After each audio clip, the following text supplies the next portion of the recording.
మనకు మహిమ కలుగును గాక. దేవుని వాక్యం వినిచిన ప్రియమైన సహోదరులకు దేవుని నామమున శుభాభివందనములు తెలియచేస్తున్నాము. ఈరోజు వేకుమన్న జూన్ 20వ తారీఖుది. నీవు తృణీకారమును ఎదుర్కొనుచున్నావా? మానవుని యొక్క భావాలన్నిటిలో బహుశా తృణీకరింపబడుట లేక నిరాకరింపబడుట అన్నది ఎంతో భరింపరానిదియు హృదయమును చీల్చివేయనిదై ఉన్నది. బైబిల్ గ్రంథం అంతటా దేవుని జనులు మొదట తృణీకరింపబడి ఆ తర్వాత హెచ్చింపబడినట్లుగా చూచుచున్నాము. యాకోబు కుమారుడైన యోసేపు కూడా విడిచిపెట్టబడలేదు. ప్రారంభమునందు అతడు తన తండ్రి యొక్క ప్రేమను అనుభవించినట్లుగా గోచరించెను గాని త్వరలోనే అతనికి తృణీకరింపబడే సమయం ఆసన్నమాయెను.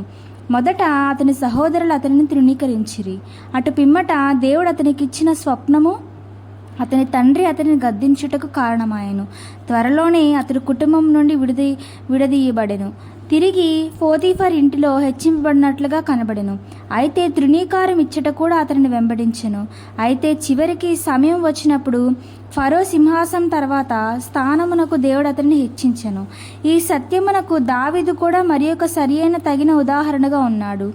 దావీదు సమస్త విధములైన తృణీకారములను ఎలాగెదుర్కొనో గమనించినప్పుడు అది ఆశ్చర్యమును కలిగించినదిగా సౌలు కొరకు దావీదు దగ్గర ఒక సితార ఉండెను. అయితే దావీదు కొరకు సౌలు యొద్ద ఒక ఈటె ఉండెను. ఆయన తను ఏర్పరచుకున్న వారిని ఈ విధముగానే నడిపించుదురు. చివరికి దావీదు ఇశ్రాయేలు మీదుగా రాజుగా ఉండుటకు హెచ్చింపబడెను. నీవు నీ స్నేహితుల ద్వారా తృణీకరింపబడి ఉండవచ్చును. ఒకవేళ నీ సొంత భార్య ద్వారానో లేక భర్త ద్వారానో లేక సహోదరుల ద్వారానో తృణీకరింపబడి ఉండవచ్చును. కొన్ని పర్యాయములు దేవుడు కూడా తృణీకరించాడేమో అని అనిపించును. హన్నాను తలంచుము, దేవుడే ఆమె గర్భమును మూసినని చదువుచున్నాము. ప్రియ దేవుని బిడ్డ, మనం సంపూర్ణముగా దేవునికి చెందిన వారముగాను చేయబడు వరకు ఎడతెగక తృణీకరింపచుండబడవచ్చును. దేవుడు మనల్ని హెచ్చించి ఉన్నతమైన ఆత్మీయ సమభూమికి తీసుకొని రావాలని కోరినప్పుడు ఆయన మొదట మన తృణీకారం మన మార్గంలో నడిపించుదురు. దేవుని కృపను బట్టి మన అంతరంగ పురుషుని యందు బలం పొంది తృణీకారములు యందు సంతోషించిన ఎడల మనం ఆత్మీయముగా మరియు భౌతికముగా రెండు విధములుగా ఆశీర్వదింపబడుదుము.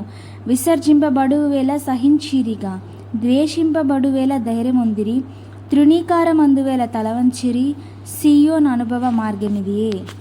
దేవుని యొక్క పరిశుద్ధ నామమునకు స్తోత్రం. Praise the lord.